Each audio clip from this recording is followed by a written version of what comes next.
Pulse UFC 249 overall, I think it was a pretty great card. Let's start with the main event, Tony Ferguson versus Justin Gaethje. Now, you've seen my prediction video. I did predict Justin Gaethje to knock out Tony in the second round. However, though, here are some things I'd like to point out. I think Tony Ferguson cutting weight 2 weeks ago didn't play out well on UFC 249. I thought the match was going to be more competitive, even though Tony gets hit a lot. He lost every single round of that fight. That last uppercut on the second round, the end of the second, when he dropped Justin, was pretty sick.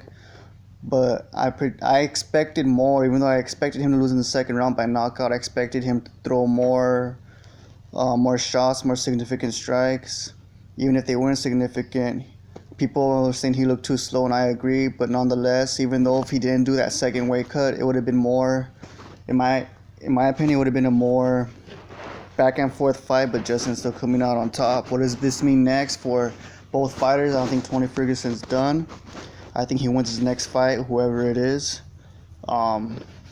Justin Gaethje, he's gonna have to fight Khabib. He better fight Khabib. And I think if for any reason Justin's out of that fight for an injury or whatever, it'll be stupid if Conor gets that rematch with Khabib before Tony. Tony Ferguson should definitely be that guy to, if anything happens to Justin, fight Khabib for that bout. Hats off to Justin. I think he can definitely beat Khabib, and I think he has a 60% chance Conor beats Justin if they were to fight, and the other percentage, what is that? That's Justin's. Of course, Conor. I think after seeing this fight, Conor can definitely beat both guys, but Justin has a higher chance against Tony to beat Conor, not because he won, but just the way the style matches up. I think Justin can catch Conor, but Conor's he's a striking beast in 155. I don't know if that would ever happen though. Henry Cejudo or Dominick Cruz. I predicted Henry to win, but everyone's complaining about the stoppage, and I agree. I think the stoppage was not a very good stoppage, especially it being a title fight. Dominick Cruz did get rocked with that knee, but when he fouled, he was definitely getting back up, as he said.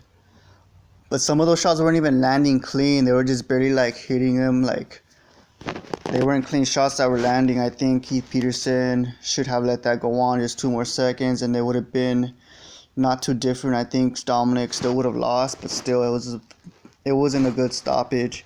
I mean, you could argue it wasn't a good stoppage. It was okay, but I think any other referee would have let that keep going. Henry Cejudo retires. He'll come back. I thought Dominick Cruz was going to retire, but seems like he's not. I'll be excited to see him. He is not the same fighter he once was before his long layoff, so we'll see what happens there. Francis Ngannou versus Jairzinho Rosenstruck.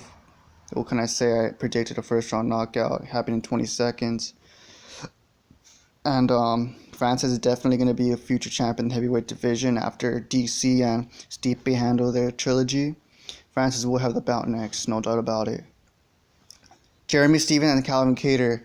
I predicted Calvin to win the decision, but damn, that knockout was fucking brutal. The way he threw that elbow. He threw a left. It kind of looked like he got eye poked, but I know he didn't. But he threw that left. It wasn't a punch. I think he threw that left just to really get that range, to get that precision in order to land that elbow. And damn, did he find that elbow. It knocked Jeremy out clean. I think he went in and landed a couple more shots were unnecessary because Jeremy Stephens was clearly out, and what a great win by Calvin Kattar. I remember during that fight, I don't remember if it was the first round or the second round, he threw a clean long right, clean. He caught Jeremy at the end of it, and that shit looked sick. His boxing looks good. And Calvin Kattar is a true contender in the featherweight division. Greg Hardy and Yorgan De Castro. What can I say? Yorgan De Castro looked sick in the first round, but I guess it turns out that he hurt his toe in the second round. If he continued to fight Greg Hardy like he did in the first round, he definitely would have stopped Greg Hardy with them leg kicks he was landing throughout that first round. Greg Hardy, he still has much to improve in his skills, but he's huge as fuck, and he could be a contender, but he has to practice his boxing and whatever he wants to focus on. He can't just always rely on that knockout power. But he'll probably get close to the rankings, but I don't know if he will ever fight for a belt. That's still unknown to me. Because maybe he will, because the heavyweight isn't too stacked at the moment, and he could fit into the mix, because like I said, not that much action, and Ngannou's the man right now. So we'll see what happens in the future. Anthony Pettis versus Donald Cerrone. I predicted Anthony to win by decision. It was 29-28. At the end of the fight, he said he was surprised that he won, and I don't really see how he was surprised. He said he'll take that one, but when Donald Cerrone seems like he was getting beat up. It was an okay match, but let's face it, these guys are on the end of their careers, and Anthony Pettis, to me, clearly won that fight. This next fight surprised me so much. Alexei Oleinik defeating a Fabricio Verdum after his long layoff due to steroid use or PEDs or whatever, a banned substance. You could really tell this affected Fabricio Verdum, as he looked nothing like he once was. I'm surprised Alexei Oleinik hurt him in the first round with his punches, unorthodox striking, very weird uppercuts, weird striking, and I really didn't know who won it by the end of this fight, because Fabricio was coming back in the second and third round, so I could have gotten either way, but damn, was I impressed with Alexei Oleinik's stand-up. And Fabricio Verdum was just, I hate to say it, a shell of himself. I think fighting all those years, maybe he was always on these substances. It really shows that he's just not going to be as good as he once was, and I thought he was a beast back then, and now we know why. Moving on, Carla Esparza versus Michelle Waterson. I think it was ridiculous. I believe two judges gave 30-27 to Carla Esparza, which I thought was pretty stupid. It wasn't a huge back and forth fight. It was kind of boring, if I had to be honest, but that's how these styles makes fights, like you say, and these styles did not make this fight. Michelle Waterson, she was just staying on the edge of her striking with her kicks, and I still think Michelle was countering for the most part, even though they weren't significant strikes and whatever. She kept stuffing the takedowns from Carla Esparza. So how are you gonna give it to Carla when she was going for takedowns, but she just couldn't find the takedown, and when she did, she couldn't keep Michelle Waterson down. And I don't understand how it was 30-27 for Carla.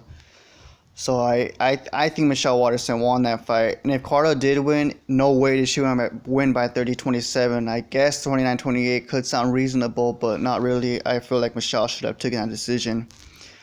I wonder what's next for these ladies, because I think Michelle really got robbed on this fight. Vicente Luque versus Nikko Price was a hell of a fight. That shit was sick. Nikko Price, oh my god, that guy could take shots.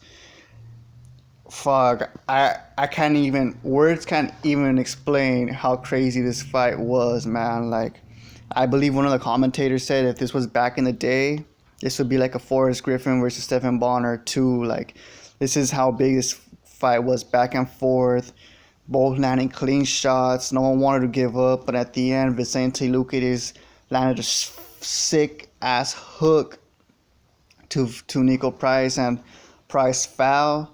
And that was it for Price, man. But damn, the amount of durability and pain both of these guys can endure, just especially Nikko Price, really shows how much heart and how much they love to do this. At the end, Nikko Price was laughing, and he was like, whatever's about it. Like, you could tell he really enjoys what he does. And shit, I wouldn't be surprised if these guys do a trilogy fight down the line. Even though Nikko lost twice against Vicente Luque, they'll probably fight again sometimes in a couple years, just for the hell of it, you know.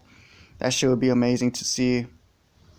And let's see what other good fights were on the card. The early prelims, Bryce Mitchell, standout guy, his jiu-jitsu. He made Charles Rosa, a black belt, and BJJ look Look like he's never done BJJ in his life. But nonetheless, Charles Rosa did well defending the head and arm triangle. He did well defending the twister. So big props to Charles Rosa. I think if it was any other fighter, then they would have tabbed. But Charles Rosa, he stood in there. Although he got dominated all 3 rounds, Bryce Mitchell was just manhandling, trying to get that submission many times, and he didn't give up, and so didn't Charles. So Bryce Mitchell's the real deal in the featherweight division. I want to see more of him. He's definitely gonna get that twister again sometime in his career. I don't know when, but he'll definitely add more, not just twisters, but submission victories, and he's a true contender in the featherweight division.